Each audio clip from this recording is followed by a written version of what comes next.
into kind of getting you guys off kilter and then at the end kind of getting back going? I think it was kind of us, honestly. Not sticking to our principles, not working the game. I think we all kind of got into like us trying to do it ourselves. I think that's what kind of slowed us down. There wasn't like one particular thing that they were doing, taking us out of our stuff, and like we were scrambling around. I think the ball got a little sticky, and we weren't letting the offense work for us to find the open shot. We were trying to create it ourselves, and then I think in that second half and in that second unit, especially Drew, I thought he did a great job coming in and making the sacrificial plays, offensively, defensively, being in the right spots, kind of like creating that energy for us to get going. And then we started working the game, swinging the ball, attacking closeouts, and you saw like a more energized group to close out the game.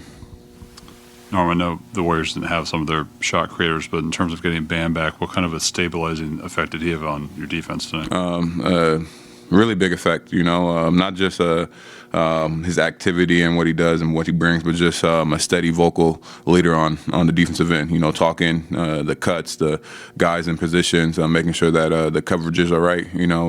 That's really big. We know that he's going to bring the energy. We know he's going to bring the effort on both sides of the ball.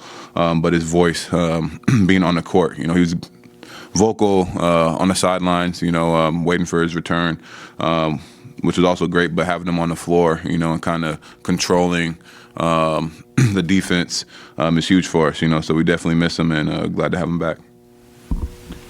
Norm, it's been a couple of games in a row where the pace has slowed down a little bit here. Are you noticing anything from opponents defensively change from the beginning of the season to now? I think they're going zone a lot. We had the Knicks, a few other teams too, but the Knicks never played zone in I don't know how long. We had them, playing zone throughout the course of the game, trying to slow down our pace. So kind of combating our up-tempo play style, and we just got to do a better job of it. Doesn't matter if they're trying to play zone, get the ball out quick.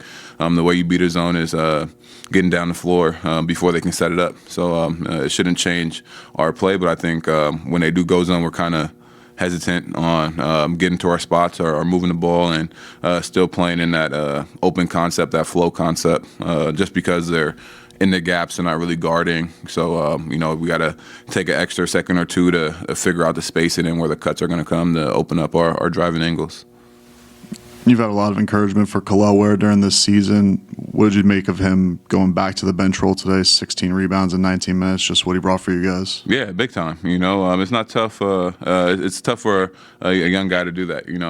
He's playing well as a starter, in his opportunity with Bam being out. And I also thought that he probably would have played a lot more too. It's just the play style and the size, with Golden State, they went a lot of small ball.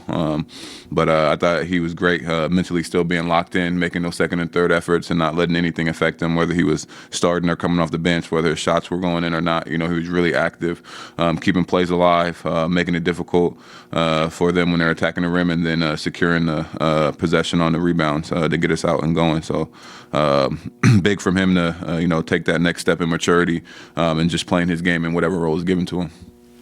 Big part of your fourth quarter scoring run seemed to be secondary action, catch and go type thing. I guess, what are you seeing there? And was it kind of what defense was presenting? And I guess just how important, is that for your overall shot profile? I think it's important for everybody. Tonight in the fourth quarter, I was a recipient of that, being able to attack, playing off closeouts on that second side. I thought if we would have got to that a lot more, we could have made the game a little bit easier for us, not just me, but just moving the ball, making the swing passes and like giving yourself up for somebody else to be able to attack and make a play. I think that's what really opened it up. And, that plays to my ability as well, being able to finish plays on the second side with guys flying out, especially with me shooting the three ball. They're trying to take that away. Now I give them a shot fake and I can get into the paint. And now it's on me to make the decision whether it's a shot, drop off, or kick out. But the more and more we can get to that, we have multiple guys that can put pressure on the paint and then collapse defenses for us to continue to play in that flow style offense. But I was a recipient late in the game in that fourth quarter to be able to get down there and put pressure on the rim. You've been one of the most consistent top scorers since the season started. What's the mentality that you're keeping so far, and from the rest of the season? I think my mentality has always been the same: to go out there and be aggressive, take what the defense gives me, play my game. My teammates trust me, coaches trust me that I'm gonna get in there and make the right plays, make the right reads. But I really simplify the game. Take what the defense gives, work on my spots, get to where I'm comfortable, and make the plays that are in front of me. But my mentality never changes no matter who we're playing against. I'm always trying to go out there, be aggressive, be efficient, and